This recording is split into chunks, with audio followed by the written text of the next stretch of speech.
La mayoría de las personas ha oído hablar de Eretz Canaán o la tierra de Canaán. Con frecuencia nos referimos a ella como la tierra prometida. Y sabemos bíblicamente que Dios, en su soberanía, de acuerdo a su perfecta voluntad, Él ha tomado una decisión. Y esa decisión es darle la tierra de Canaán a los hijos de Jacob, a los hijos de Israel, lo que hoy en día conocemos como el pueblo judío. Eso fue verdad en el pasado, pero también veremos que esto será verdad en los últimos días. De hecho, Israel estará integrada por más territorio en el futuro, en los últimos días, es decir, antes de que el reino sea establecido en su plenitud. Israel tendrá más territorio en el futuro que el que tiene hoy o el que haya tenido en el pasado. Y eso es difícil de aceptar para muchas personas, pero Dios es capaz de hacer cualquier cosa y Él efectivamente cumplirá con cada promesa que ha hecho en su palabra. Pero ¿por qué hablamos de la tierra de Canaán cuando vemos el libro de Génesis en el capítulo 9? Bien, hay muchas razones por las que Dios ha escogido, decidido y anunciado que los hijos de Israel heredarán la tierra de Canaán. Y vamos a aprender una de esas razones hoy, cuando concluyamos el estudio del capítulo 9 del libro de Génesis. Dicho esto, toma tu Biblia y ve conmigo a ese lugar, libro de Génesis capítulo 9, iniciando desde el versículo 18. Allí leemos: Los hijos de Noé, estos fueron los que salieron del arca. Hemos visto que los animales salieron ya del arca, y lo mismo hicieron Noé y su familia. Hemos visto que Noé construyó un altar, ofreció sacrificios a Dios, y otras cosas han sucedido. Pero lo que leemos ahora es un repaso de lo que ya ha pasado, pero desde una perspectiva diferente. Así que, al realizar este repaso, se indica que los hijos de Noé, estos son los que salieron del arca, y noten algo, encontramos escritos nuevamente sus nombres. Dice en la segunda mitad del verso 18, Shem, y Ham, y Jefet. Y Ham, él fue el padre de Canaán o Canaán. Resulta interesante que, aunque se nombra a sus tres hijos, solo uno de ellos se especifica su descendencia, el padre de Canaán. ¿Por qué eso es importante?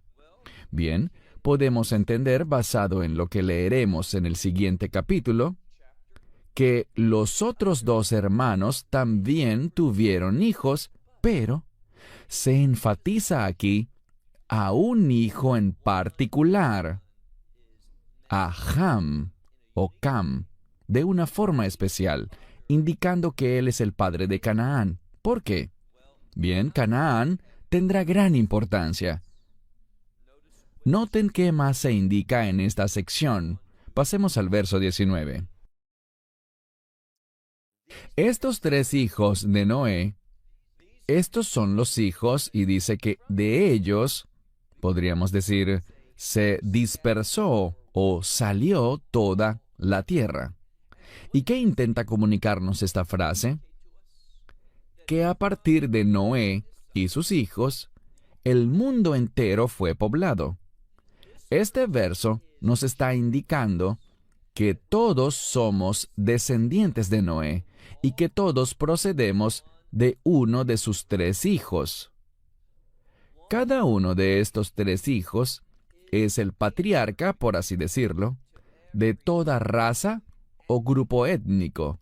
Y veremos al estudiar la semana siguiente el capítulo 10, allí notaremos que los nombres de estos hijos, de los que les nacieron a Sem, Cam y Jafet, los nombres que les fueron dados a sus hijos, están relacionados muy frecuentemente con áreas geográficas bien conocidas. Así que lo que este texto nos está diciendo es que de esta familia, y específicamente de estos 3 hijos, nació toda la raza humana. Este es un punto importante. Pasemos ahora al verso 20. El enfoque inicial aquí está sobre los 3 hijos, pero ahora vamos a hablar de Noé. Bien, Noé salió del arca y, como habíamos dicho, él hizo lo correcto. Él construyó un altar y adoró a Dios. Esto nos muestra que el fundamento de la sociedad debe ser la adoración correcta. Pero veremos algo. Ahora, en esta sección, cuando empecemos a leer el verso 20, veremos que a pesar de que Noé era justo en su generación, a pesar de que veamos que él era la personificación para todo el pueblo, él personificaba aquello que agradaba a Dios, pero él no era perfecto. Él era simplemente el mejor de su generación. Y de lo que me gustaría hablar ahora es del experimento de Noé. Y este experimento no es para Dios. Dios lo sabe todo. Nunca ha habido un momento en el que Dios no supiera todas las cosas. No, lo que leeremos aquí, en este relato sobre Noé, es para el lector, es para ti y para mí, con el fin de enseñarnos que a pesar de que tomes a la mejor de todas las personas, la más justa de su generación, e inicies una sociedad a partir de esa persona, una nueva sociedad, una nueva población, la pregunta que queremos responder es, ¿será esta sociedad realmente mejor gracias a su fundador? Y la respuesta que veremos en las próximas semanas es que no será así. En otras palabras, el experimento de Noé nos demuestra que, aunque tomes a lo mejor de la raza humana, descubrirás que no es suficiente. Tiene que existir un medio diferente si queremos experimentar el reino de Dios. Para que el plan de Dios, su propósito y voluntad, para que lo que Él quiere que experimente la humanidad se lleve a cabo, vamos a descubrir que Noé no es el hombre indicado para que eso se haga realidad. ¿Por qué? Porque no es perfecto, no es justo y santo. ¿Por qué lo digo? Leamos, por favor, el verso 20. En hebreo, la primera palabra es Vayahel. Existe un debate entre los eruditos. Usualmente el debate se da entre eruditos cristianos y judíos sobre el significado de esta palabra. Asumiré que probablemente tu Biblia ha traducido esta palabra como «y él comenzó», indicando así el comienzo de algo. Pero la mayoría de los eruditos rabínicos ven esta palabra, y por cierto, ambas traducciones son gramaticalmente posibles. Pero creo que cuando vemos el orden de los eventos y cómo el relato se desarrolla, creo que debemos entrar en acuerdo con la manera tradicional según la cual el judaísmo entiende esta palabra, Vayahel, que significa «él se profanó a sí mismo».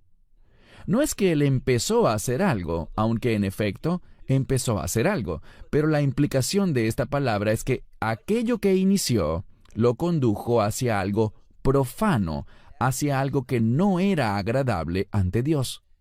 Aquí en el verso 20 vemos el primer vaticinio de que Noé no será aquel hombre que dé como resultado un pueblo de reino. ¿Por qué? Porque él está conectado con eso que desagrada a Dios.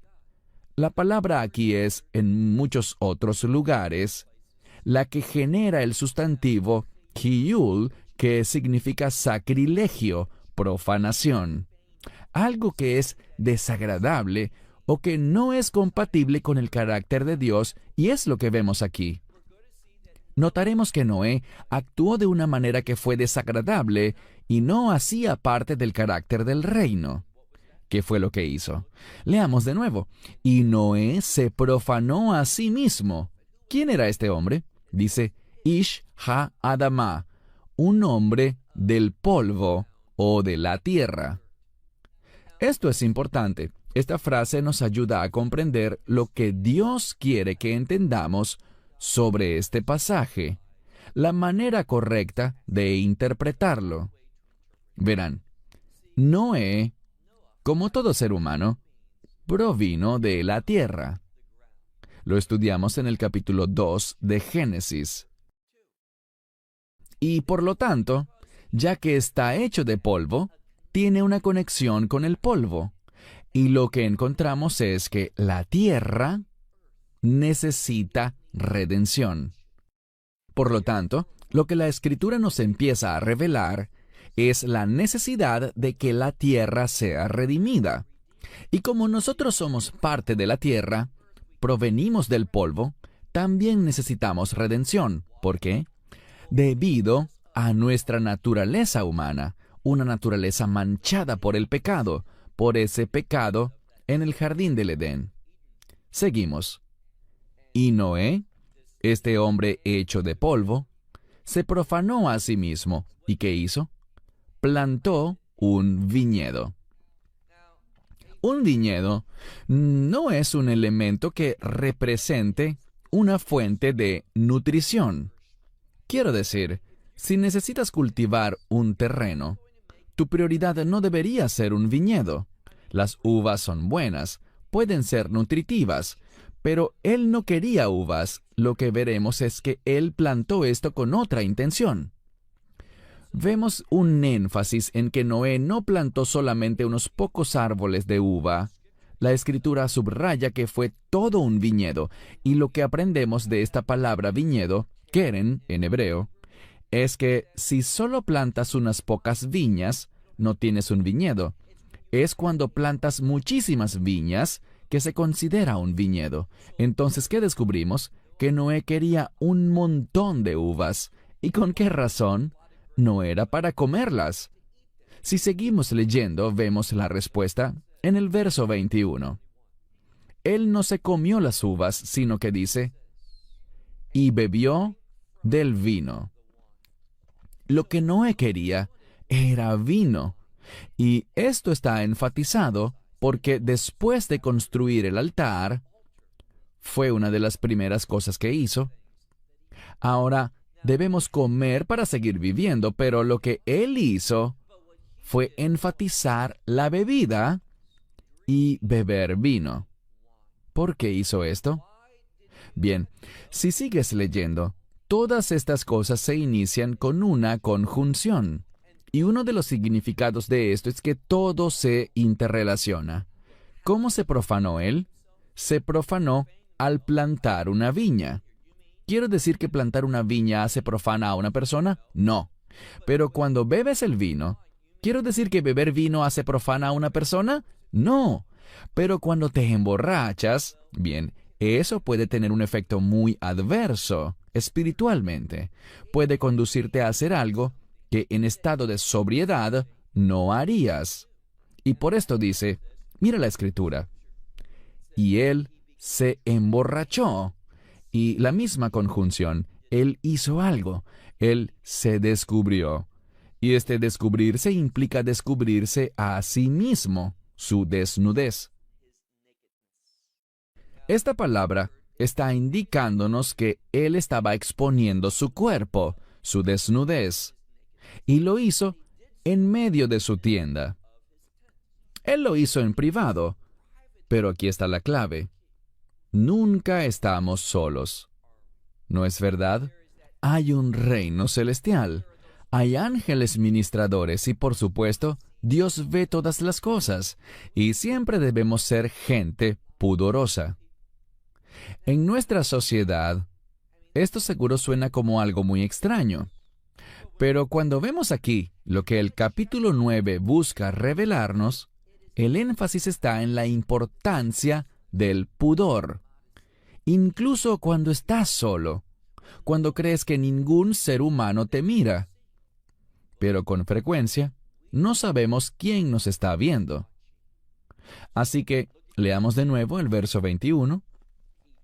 Él bebió del vino, se embriagó y se expuso a sí mismo en medio de su tienda. Pasemos al verso 22. Ahora, aunque puede que él pensaba que se encontraba solo, muchas veces creemos que nadie nos ve. Nadie sabrá esto. Estoy solo. Este es mi pequeño secreto que no le contaré a nadie. Bien, ten cuidado. Puede que no estés consciente de que hayan personas atestiguando lo que haces. Y este es el caso aquí. Fíjense que es Ham o Cam. Esto es importante porque cuando regresamos unos versos atrás en el texto, vimos que Noé tenía 3 hijos: Sem, Cam y Jafet.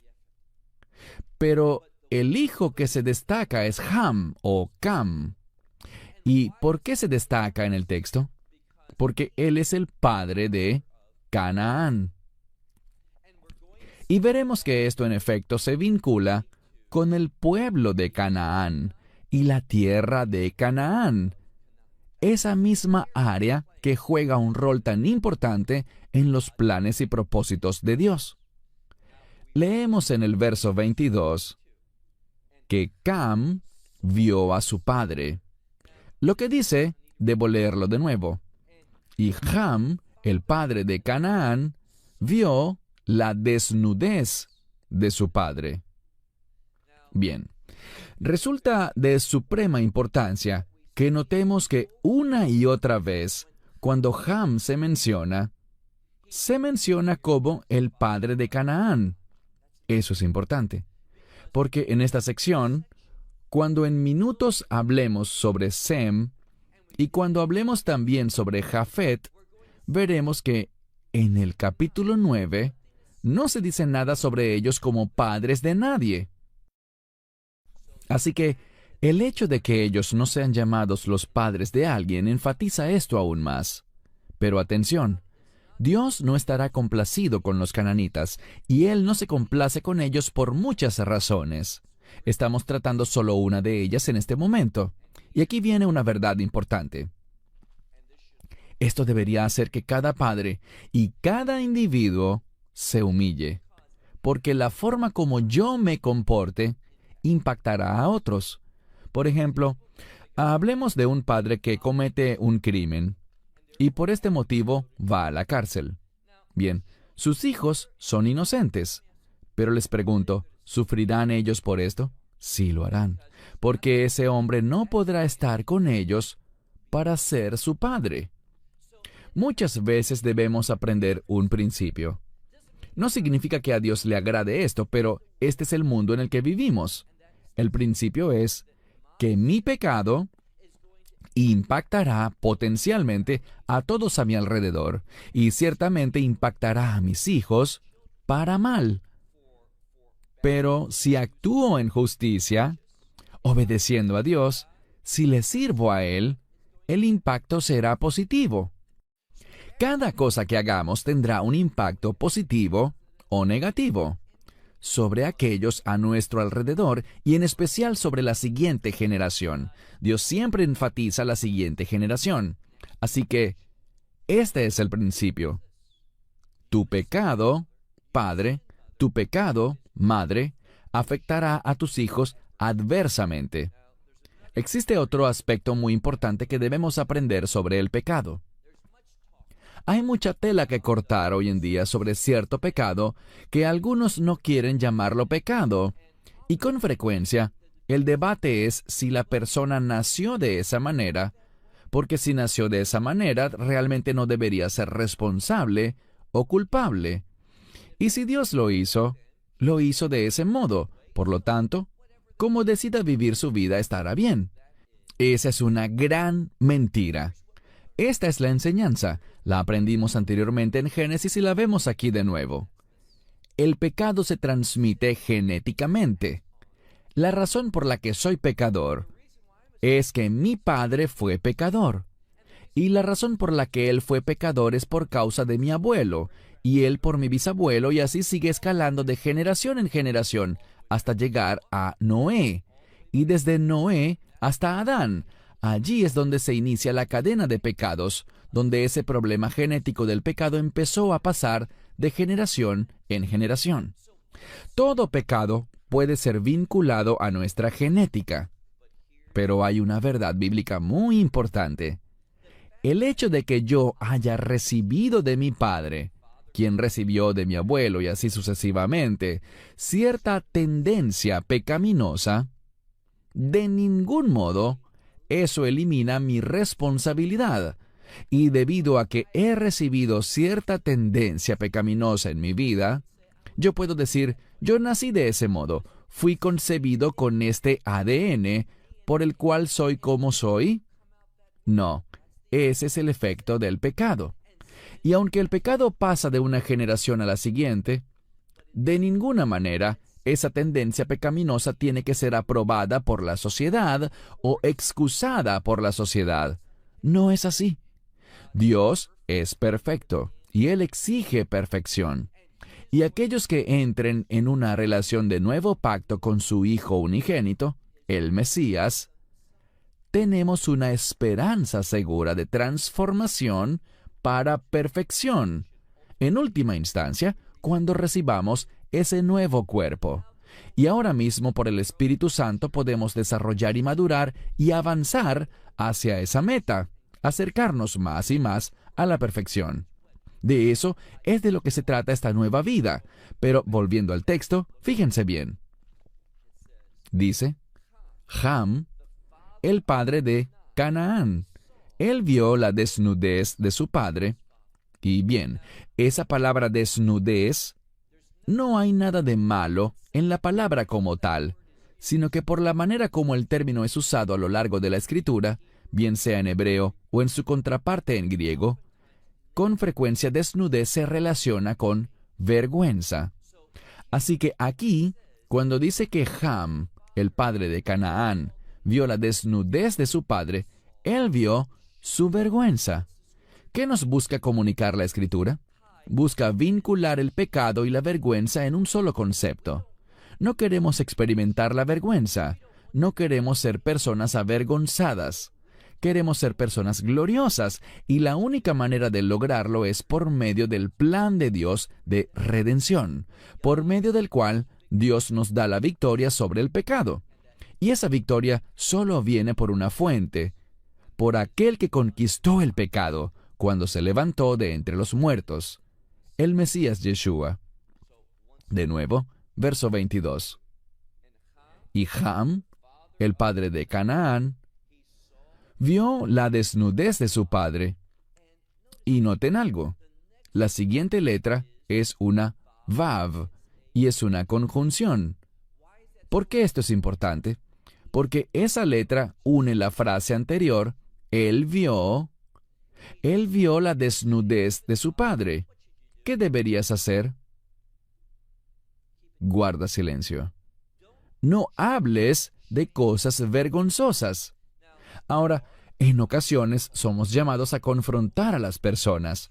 ¿Pero qué dice la Escritura? Hazlo en privado. Ve a tu hermano y dile a él, o a tu hermana, dile a ella, si hizo algo que no agrada al Señor, en amor, con gracia, con humildad, entendiendo que si lo haces con arrogancia, caerás incluso de una forma peor. Así que ve con la persona, y si no hay respuesta, aprendemos en el Nuevo Testamento que llevemos un par de testigos. Y si aún no hay respuesta, entonces hazlo dentro de la casa de Dios, pero no públicamente. Tu intención no debe ser avergonzar a la gente. No quieres que el pecado sea expuesto. ¿Qué pasó entonces? Noten lo que hace Cam. Él ve la vergüenza, la desnudez de su padre, y va y le cuenta, dice, y se lo dice a sus dos hermanos afuera. El término afuera, de acuerdo con muchos eruditos, tiene que ver con revelar algo, pero públicamente. No debemos hacer eso. Esto, en mi opinión, es un caso perfecto de Leshon Hara, que literalmente significa hablar perversamente. pero en resumen es chisme, es decir, algo que va a causar que quienes escuchen piensen mal sobre otra persona. Como regla general, nunca debemos caer en chismes. Así que Ham, instintivamente, de inmediato, en vez de simplemente voltearse, su padre estaba allí solo. Déjalo solo, o dile algo de una manera muy respetuosa a tu padre, en privado, pero él no lo hizo. Él tomó esa vergüenza y la expandió, y eso fue lo peor que pudo hacer. A Dios no le agrada la gente que practica el chisme, que practica leshon hara, que cuenta cosas de los demás con el fin de hablar mal de ellos. Debemos edificar a los demás y no destruirlos. Así que al leer este texto, vemos lo que hizo Ham, el padre de Canaán, y cómo respondió ante este evento. Pasemos ahora al verso 23. En este siguiente verso vamos a ver la manera adecuada para manejar este asunto. Lo que se debe hacer. Bien, ¿qué dice aquí? Sem y Jafet tomaron un manto, un simlá. Es una prenda de vestir, y la colocaron sobre los hombros de ambos. Así que lo colocaron sobre sus propios hombros. ¿Y qué hicieron? Caminaron en reversa y cubrieron la desnudez de su padre. Ellos manejaron la exposición de su vergüenza. ¿Buscando hacer qué? Buscando cubrirla. Esta es realmente la naturaleza de la expiación. Verán, nosotros terminaremos haciendo una de dos cosas. O bien expondremos la vergüenza, o cubriremos la vergüenza. Haremos una de dos. No hay posiciones intermedias. Y verás algo. Cam no quiso manejarlo adecuadamente. Él simplemente quiso exponerlo. Él solo quiso señalar públicamente la vergüenza de su padre, su fracaso, su conducta profana. Mientras que sus hermanos, Sem y Jafet, actuaron de una forma muy diferente. Así que leamos de nuevo el verso 23. Sem y Jafet tomaron el manto, lo colocaron sobre los hombros de ambos y caminaron hacia atrás y cubrieron la desnudez de su padre. Y sus rostros estaban volteados, así que no miraron la desnudez de su padre. Ellos oyeron lo que estaba pasando, pero no quisieron mirar. Ellos no querían tener nada que ver con exponer a su padre o ser parte de nada vergonzoso. No querían ni siquiera verlo. Su intención era cubrir ese mal, acabar con la vergüenza.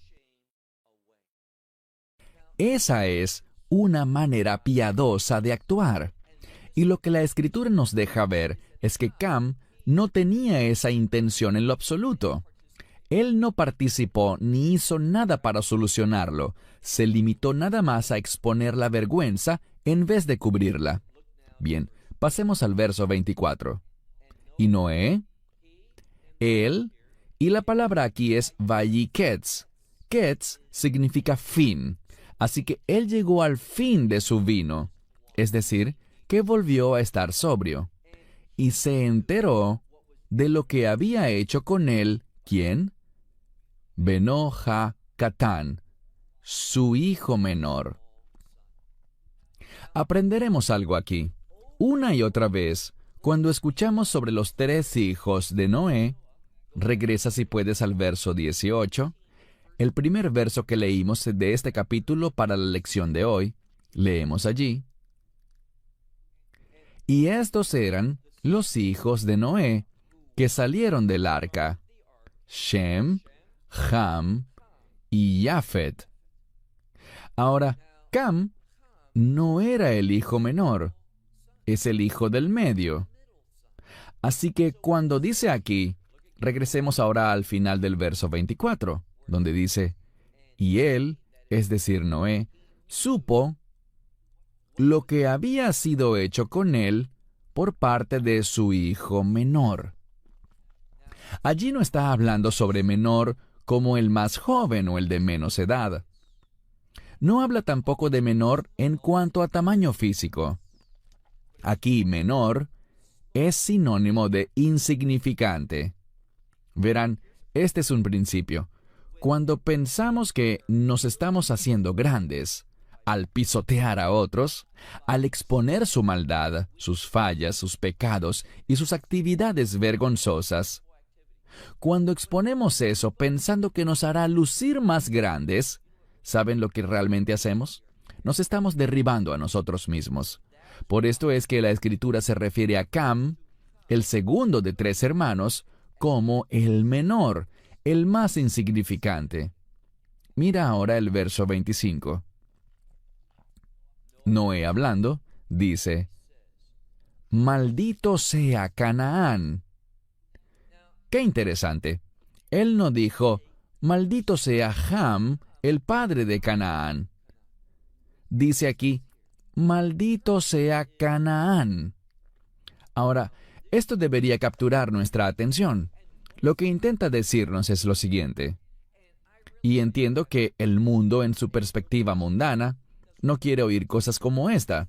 No lo considera justo. Pero ¿sabes qué? Esto nos enseña que el pecado del padre puede tener un efecto peor o mucho más adverso sobre los hijos que sobre el propio padre.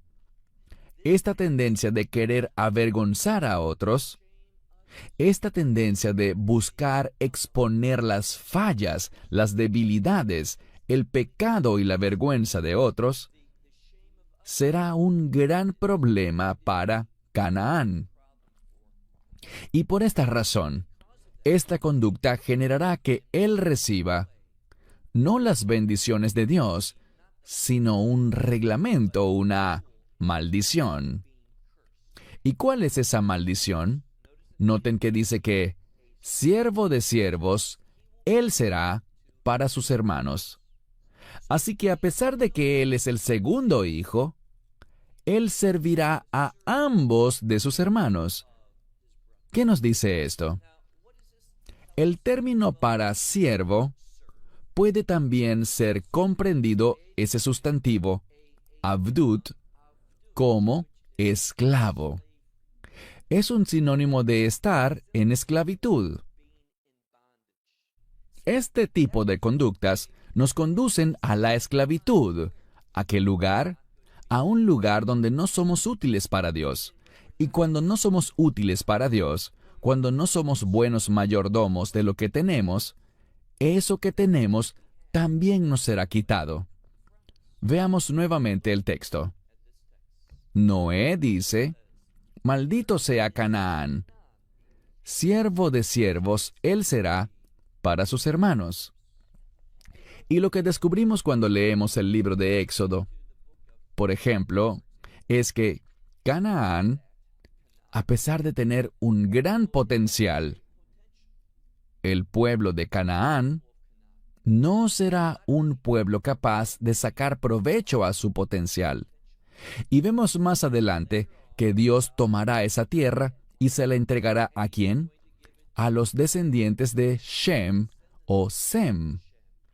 Sem es el primogénito. Y Sem será aquel quien porte el linaje de Dios, quien hará las cosas que Dios quiere que haga. Así que vemos en la Escritura, ahora en el verso 26,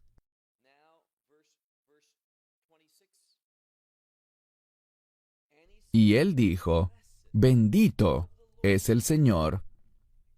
Bendito es el Señor, el Dios de Sem».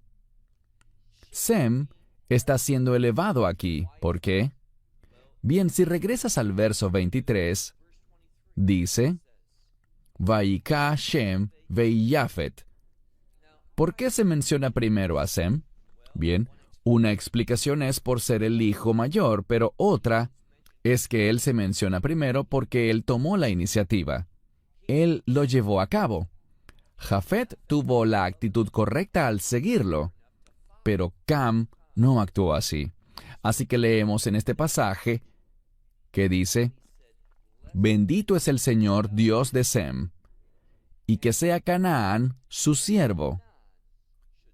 Así que, debido a que Cam no actuó correctamente, él se convertirá en el siervo de su hermano. Pasemos ahora al verso 27. Jafet hizo lo correcto, y también será bendecido. Dice, y Dios engrandezca a Jafet. Por cierto, si lo lees en hebreo, hay un juego de palabras, porque hay una gran similitud entre Jafet y esta frase para ser engrandecido, ser extendido. Así que Dios engrandecerá a Jafet, y él habitará en las tiendas de Sem. Es decir, él se convertirá en un pueblo grandioso, en el pueblo más numeroso.